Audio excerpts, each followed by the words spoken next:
In a kingdom called Krantipuram, there lived a noble king named Mahendra. He was a firm believer in human values and held great reverence for women. One fine day, the king set out for a leisurely journey into the forest with his queen and a few royal attendants. As they wandered through the woods, a striking sight caught the king's eye. He paused, pointed ahead, and said, "Look there, my queen. See that young man carrying bundles of sugarcane? And beside him, that young woman, wiping her sweat, is carefully arranging them. Look at the harmony between them. Despite the hard work, their faces are filled with smiles. There's a silent connection in their labor, an unspoken bond." The queen nodded in agreement.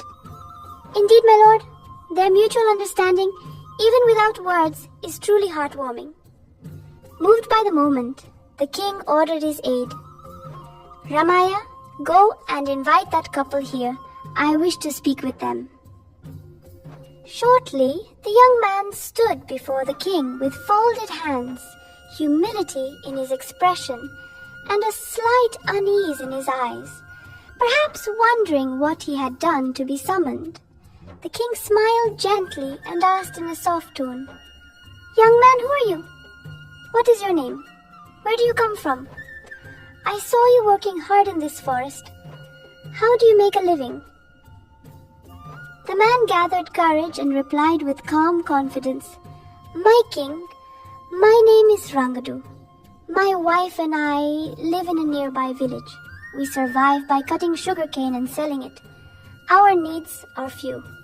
What I earn daily is enough for us. I've always believed in living within our means." The king was intrigued. "That's a rare virtue. But surely some money remains after your expenses. What do you do with that?" With a gentle smile, Rangadu answered, "After our needs are met, I divide the remaining money in 4 ways. Some I invest through charity, some I give to my creditors, some is lost to wasteful spending, and the rest I give to my enemy, my wife." The moment those words left his lips, the king's face hardened. Shocked and angered, he stood up. "What nonsense is this? You call your wife your enemy. How can you insult the woman who shares your life? I thought you were wise, but now I see your respect is hollow. Women are divine. They must be honored, not degraded. Leave my sight immediately and never return." Rangadu, disheartened, said nothing. Lowering his head, he quietly turned and walked away. As the king watched him go, doubt clouded his mind. Why did he leave without a word? Did I misunderstand him? There was something deeper in what he said. Perhaps I failed to comprehend it.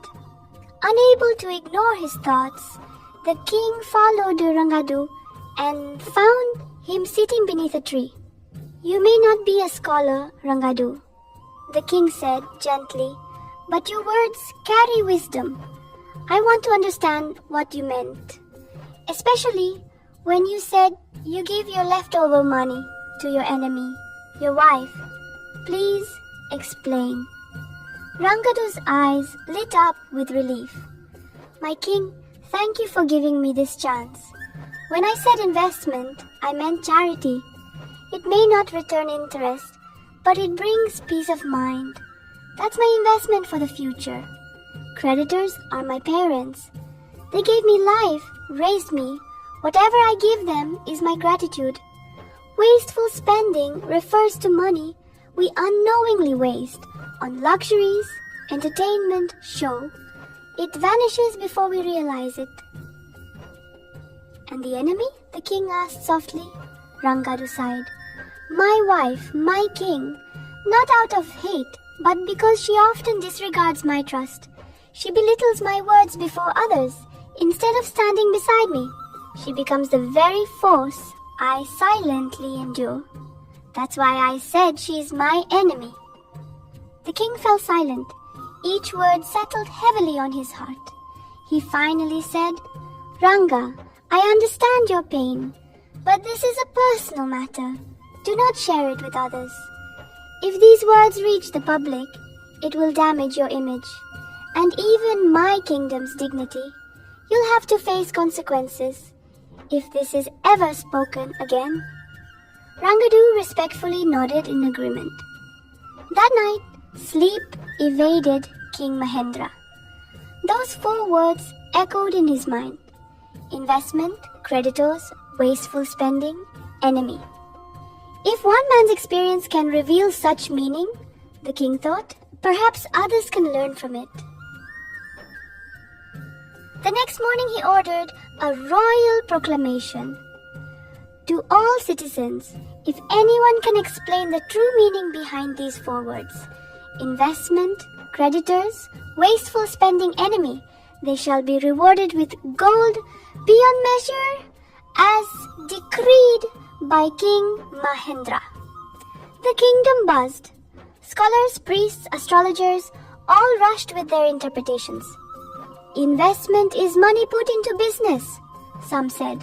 Creditors are lenders, wasteful spending includes festivals, and the enemy could be anyone.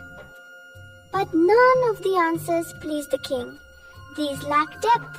There is no wisdom here born of life's struggles. Meanwhile, in a humble village, Rangadu's wife Lakshmi overheard the announcement. Her eyes widened. These are the very words Rangadu spoke to the king.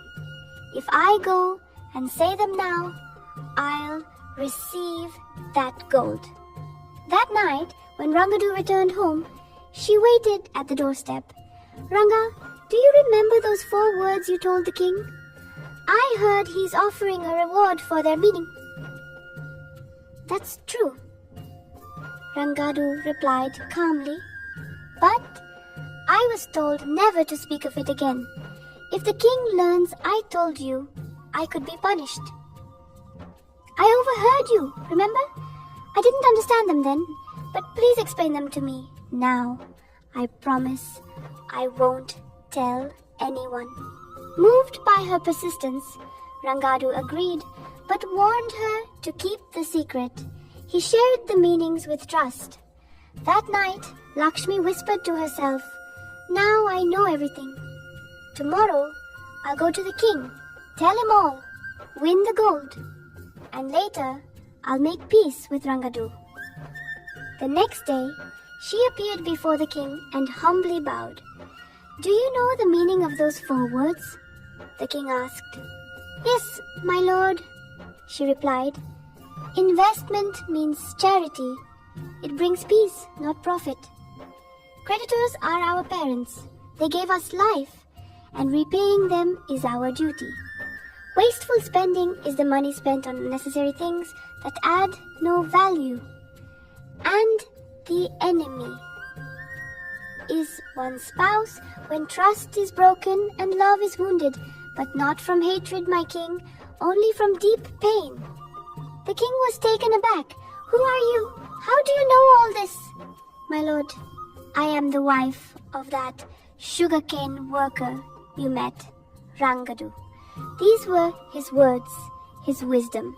I only remembered and repeated them. The king smiled gently. You have spoken with understanding. You are wise and thoughtful. For your love and determination, you deserve this reward.